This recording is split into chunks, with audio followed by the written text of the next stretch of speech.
Hello guys, मैं अभिषेक गुप्ता स्वागत करता हूं आपके अपने YouTube channel Abhishek classes for commerce में। आज का टॉपिक बहुत इंपॉर्टेंट है बिकॉज आज हम बिल्कुल बेसिक से स्टार्ट करेंगे कॉमर्स के लिए, क्योंकि आज हम types of account and rules of account सीखेंगे। चलिए स्टार्ट कर लेते हैं। सबसे पहले टाइप्स ऑफ अकाउंट। अकाउंट होते क्या हैं? हम जितने भी ट्रांजैक्शन करते हैं अपने बिजनेस में उनको हम अकाउंट्स कह देते हैं। जैसे कि हमने राम को माल बेचा है, या श्याम से गुड्स परचेज किया है, वेजेस पेड की है, अलमीरा परचेज की है, या फर्नीचर सोल्ड किया है, जो भी ट्रांजैक्शन किया है उन ट्रांजैक्शनों को नोट हम जिस वे में करते हैं वो सारे अकाउंट्स होते हैं। ठीक है, तो सबसे पहली चीज़, अकाउंट्स कितने टाइप्स के हुए? अकाउंट्स को 3 कैटेगरी में डिवाइड किया गया। पहली कैटेगरी बनाई पर्सनल अकाउंट, दूसरी कैटेगरी रियल अकाउंट, तीसरी कैटेगरी नॉमिनल अकाउंट, जिसे हिंदी में कहते हैं व्यक्तिगत खाता, वास्तविक खाता। देखिए, पर्सनल मतलब एक इंसान के लिए यूज हो रहा होगा, इसलिए व्यक्तिगत। नेक्स्ट है रियल, रियल मतलब वास्तविक। नेक्स्ट है नॉमिनल, नॉमिनल को कहते हैं आय व्यय नाम मात्र के खाते या अवास्तविक खाते। ठीक है, अब बात ये आती है इन अकाउंटों के अंदर हम कैटेगराइज किसको करते हैं। सबसे पहला ले लें अगर हम पर्सनल अकाउंट, तो पर्सनल अकाउंट में पर्सनल अगर हम किसी इंसान के लिए लगाते हैं तो यहाँ पर किसी पर्सन, किसी फर्म, किसी ऑर्गेनाइजेशन, किसी संस्था, अगर कोई भी ये चीज़ हो वो पर्सनल अकाउंट के अंडर में आएगी, क्योंकि फर्म भी एक आर्टिफिशियल होता है, आर्टिफिशियल पर्सन होता है। अगर हम किसी फर्म को ऑपरेट कर रहे हैं तो वो भी एक आर्टिफिशियल पर्सन की तरह ही ट्रीट की जाएगी। तो हमने ये सीखा कि पर्सनल अकाउंट में किसी व्यक्ति, संस्था या फर्म, आई मीन किसी पर्सन, ऑर्गेनाइजेशन या फर्म को नोट किया जाएगा। तो इसकी कैटेगरी में पर्सन, फर्म और ऑर्गेनाइजेशन आएगी। बात करते हैं रियल अकाउंट की। रियल अकाउंट होता है वास्तविक खाता। रियलिटी में हम जिन चीज़ों को देख सकते हैं वो रियल अकाउंट में आती हैं। इसमें केवल और केवल असेट्स और लायबिलिटीज़ ही आती हैं। अब बात ये आती है असेट्स और लायबिलिटीज़ क्या होती हैं, इसके बारे में मैंने आपको पिछली वीडियोज़ में डिस्क्रिप्शन में समझाया था। आपने वो नहीं देखी हैं तो आप उन्हें बिल्कुल देखिए।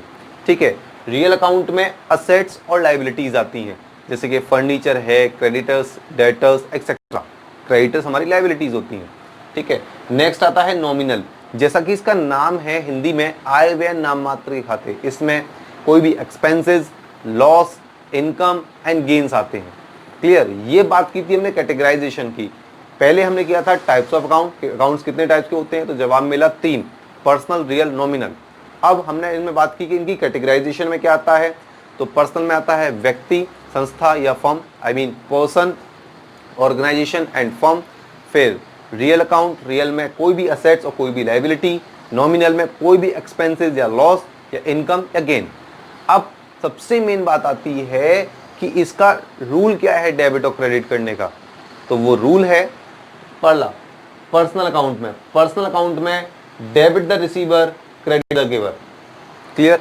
मतलब जिस इंसान को रिसीव हो रहा होगा वो डेबिट हो जाएगा, और जो गिव कर रहा होगा, दे रहा होगा, पेड कर रहा होगा, वो क्रेडिट हो जाएगा। क्लियर? एक एग्जाम्पल ले लेते हैं।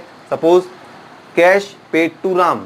सबसे पहले हमको ये पहचानना होता है एंट्री के अंदर कि ये एंट्री किस अकाउंट से रिलेट करती है, पर्सनल से, रियल से या नॉमिनल से। अब Ram is a person, that's mean वो पर्सनल में जाएगी। तो राम को कैश दिया है, cash paid to Ram. Who is the receiver? Ram is the receiver, that's why receiver is debit. तो राम इसमें डेबिट होगा, ये कंफर्म बात है। क्रेडिट होगा टू कैश, बिकॉज हमने दिया है, और अकाउंट का बेसिक रूल ये है जिसकी बुक होती है उसमें उसका नाम नहीं आता, तो उसमें हम क्या देंगे, कैश लिख देंगे, किस रीजन से वो राम डेबिट हुआ था। ठीक है, अब रियल अकाउंट्स की बात करते हैं। रियल अकाउंट में what comes in debit, what goes out is credit. I mean assets और लायबिलिटीज आ रही थी। अगर मैं असेट्स परचेस करके लेकर आऊंगा तो हमारे फर्म में क्या आएगी, असेट्स आएगी, तो असेट्स डेबिट। असेट्स के अगेंस्ट हम क्या देकर आए होंगे, कैश पेड किया होगा हमने, तो कैश जाएगा। क्लियर है?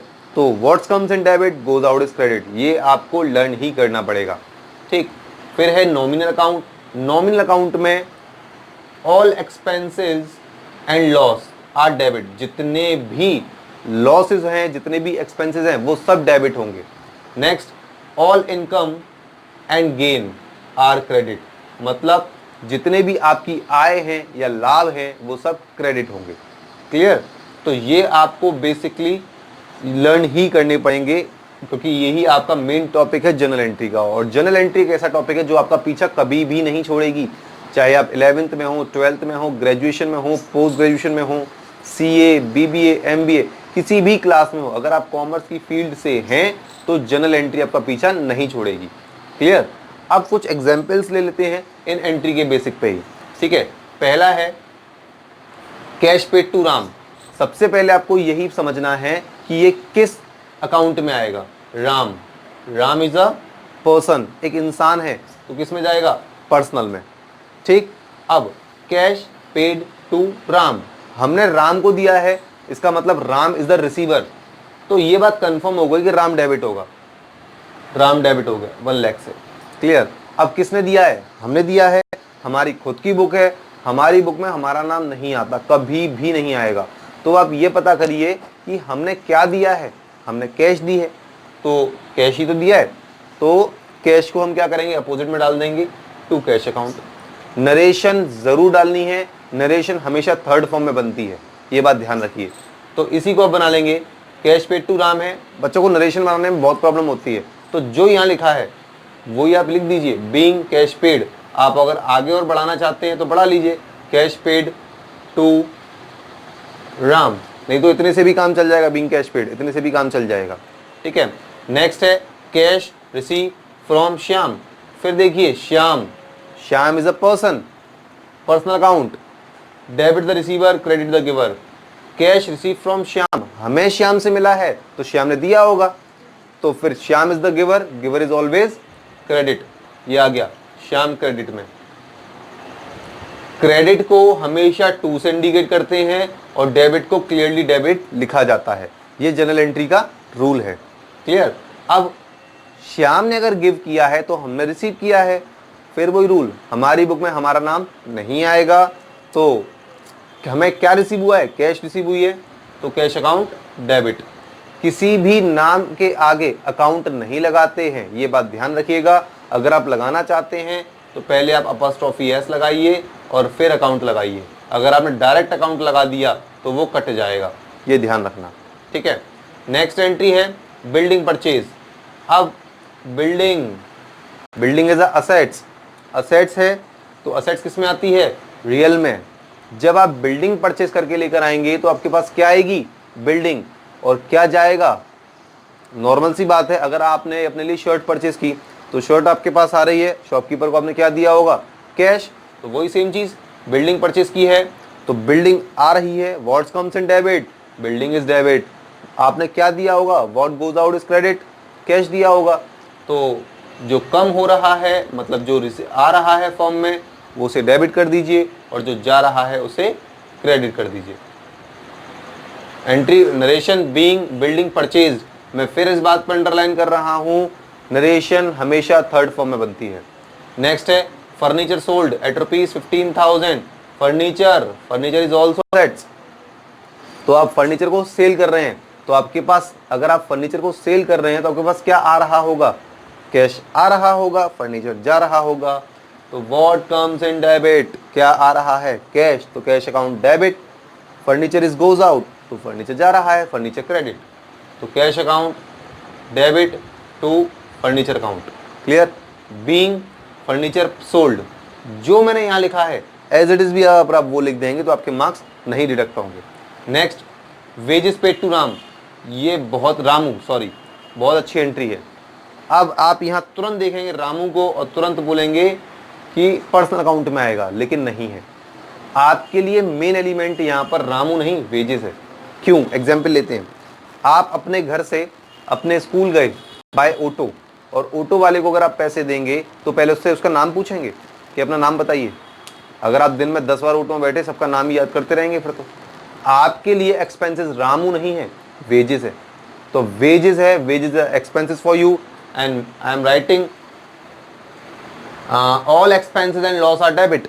एक्सपेंसेस, वेजेस एक्सपेंसेस है, एक्सपेंसेस आर डेबिट। तो wages account debit to cash account, ये ध्यान रखिएगा। क्या जा रहा होगा आपके पास से? Goes out is credit. Clear? Cash जा रहा है आपके पास से। Commission receive, as a commission आपको क्या मिला होगा? कैश। और कमीशन मिला है तो आपकी इनकम है, तो ये तो कंफर्म हो गया, कमीशन आपको क्रेडिट में आएगा। तो to commission 500 as a commission क्या मिल रहा है, cash. What comes in debit, क्या रहा है, कभी कभी कुछ एंट्री ऐसी होती हैं जो आपस में तीनों अकाउंटों को रिलेट कर देती हैं, तो बहुत ध्यान रखिएगा उन एंट्रियों को। तो ये हो गया cash account debit is cash account debit to commission account. तो ये थे आपके types of accounts, rules of account और कुछ बेसिक जनरल एंट्रीज।